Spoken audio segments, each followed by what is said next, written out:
আসসালামু আলাইকুম। রাঙামাটি বরকত। তো এখানে আসছিলাম ঘুরবার জন্য। আসছিলাম প্রথমত পাহাড়ে ক্যাম্পিং করতে, ক্যাম্পিং ব্যাগও সাথে আনছি। তো এখানকার যে বাঙালিরা যে ভয় দেখালো, যেখানে ক্যাম্পিং করা তো সহজ না। তো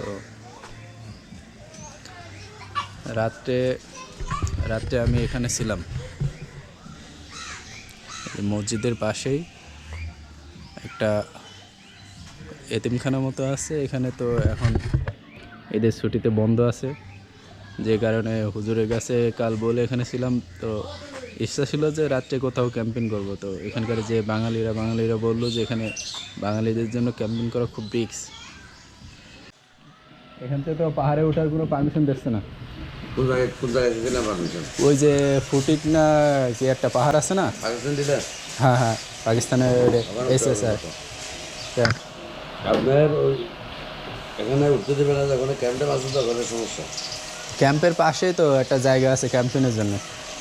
আপনি কলেজ মাঠটা উঠতে পারেন তো, ওদিকে অনেক দূর।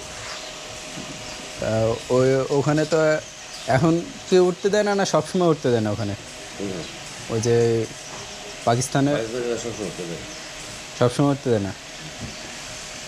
আর কালকে বিজেপির সাথে যোগাযোগ করছিলাম, বলছে যে ওখানে যাওয়া যাবে না।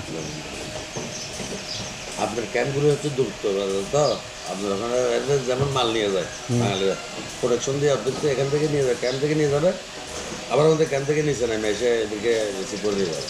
আচ্ছা, আবার লেবারগুলি যখন নামবে, বাঙালি লেবারগুলি তখন এরা নামে দিবে। না আমি তো ওখান থেকে দেখে আসছিলাম, তো ওখানে দেখলাম যে এখানে ক্যাম্পিং করা যায়, লেখা ছিল ভ্রমণ। আমি আসছিলাম তো এখানে ঘোরার জন্যই। ঢাকা থেকে আসছেন নাকি? না, আমি আসছি যশোর থেকে।